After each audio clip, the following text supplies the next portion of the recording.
Il y a une semaine en arrière, j'étais passé en France, bon, pour la fête de la musique, et j'étais aussi passé à la Fnac, assez surprenant de se dire que c'est assez bien fourni là-bas au niveau des livres et autres matériaux. J'ai acheté plusieurs livres, dont des mangas et des bandes dessinées.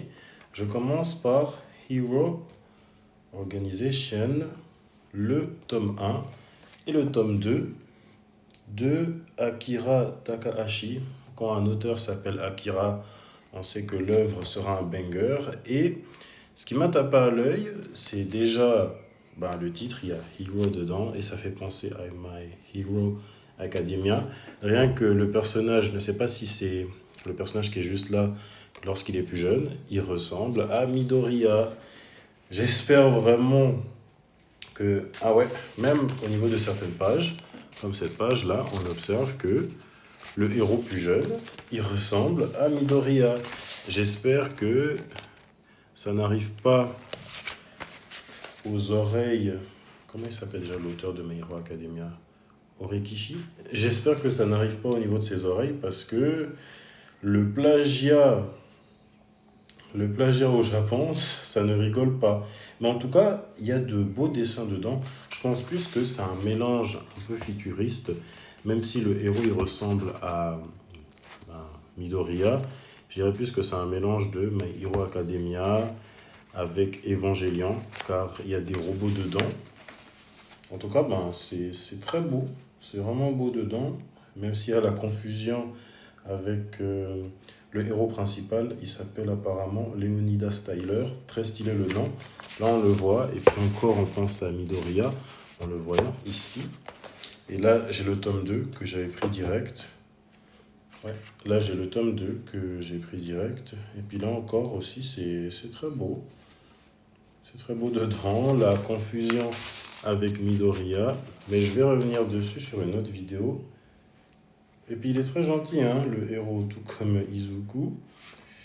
Et si je lis un petit résumé, parce qu'apparemment, certains disent que l'œuvre en manga est différente de la série. Je ne sais pas s'il y a une série qui est sortie.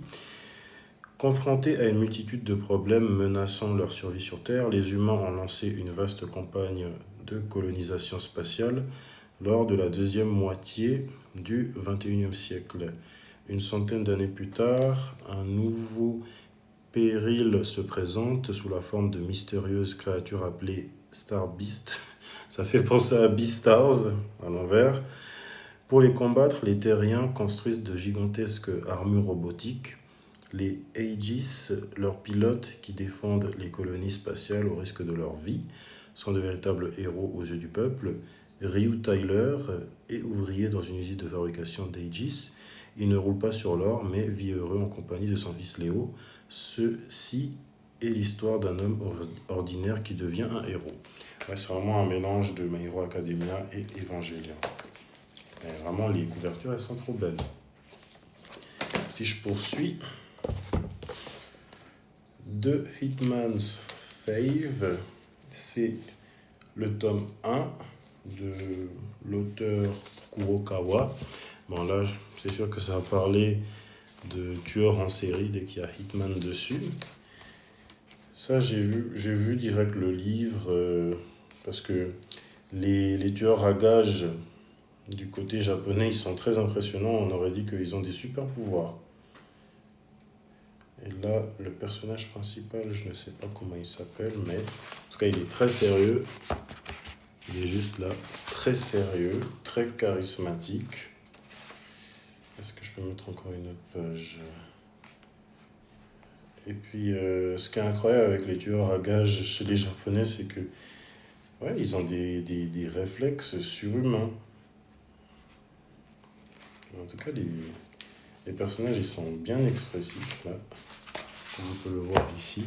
Je ne sais toujours pas comment il s'appelle le personnage principal, je vais bien le trouver. Si je lis un résumé, un tueur légendaire trouve enfin la lumière dans sa vie grâce à une idole.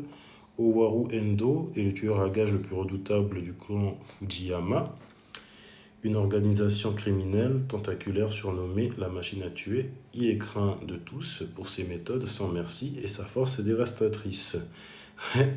les, Les tueurs à gages chez les Japonais, ils sont dotés d'une force dévastatrice. En tout cas, la couverture, elle est grave belle. Si je poursuis, enfin, enfin, je l'ai trouvé, Batman, Deadpool. Oh là là, ça fait depuis des années que DC Comics et Marvel n'avaient plus collaboré. Et là, ils se recroisent de nouveau. Je le cherchais en Suisse, je ne l'ai pas trouvé. Et je l'ai trouvé en France. On voit Batman affronter Deadpool. Mais dommage qu'on n'a pas eu un Batman, non, un Deadpool Deathstroke. Parce que Deadpool, c'est une copie de Deathstroke. Et vraiment, dedans, c'est. Ouais, c'est vraiment loufoque, hein.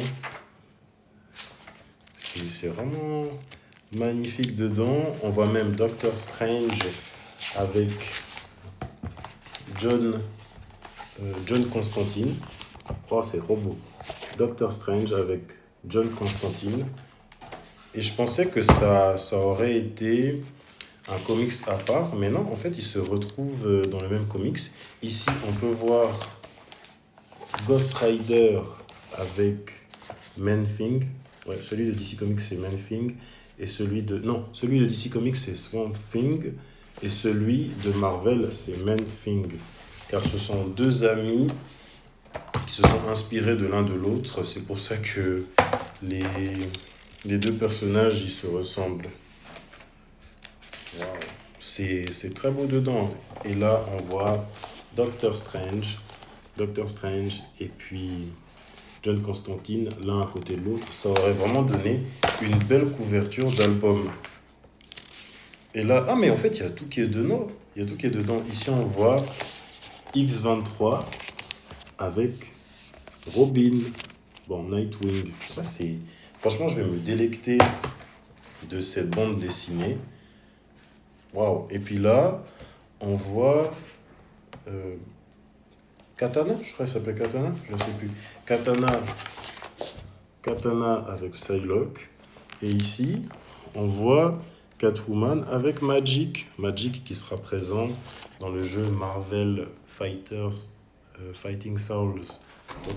Marvel Token qui va sortir en août. Mais ouais, c'est juste énorme. Je vais me régaler. Et là, Wolverine et Deadpools. Ouais, avec Deadpools. Non, Wolverines et Deadpools. Avec dessus Logan, Laura, ici Wade. Et elle, je ne sais pas qui c'est, mais c'est sûr que ça doit être un véritable bazar d'avoir les quatre tous ensemble, immortels de père en fille, de ce que je peux lire derrière. Je savais même pas que Deadpool, il avait une fille, hein. Mais ouais, c'est grave beau dedans. On voit Wolverine avec sa fille et Deadpool avec sa fille. C'est vraiment chou. C'est vraiment chou de les voir les quatre ensemble collaborer. Et ouais, c'est pour ça que je l'ai pris, hein. Parce que Deadpool et puis Wolverine, ce sont deux immortels qui travaillent difficilement ensemble. Cependant, ils arrivent à travailler ensemble. Et là, voici encore une autre page où on les voit les quatre. Mais ouais, je vais bien m'amuser, hein. J'ai bien amusé à lire Wolverines et Deadpools, ainsi que Batman Deadpool, depuis que je le cherchais. Ah, je suis trop content.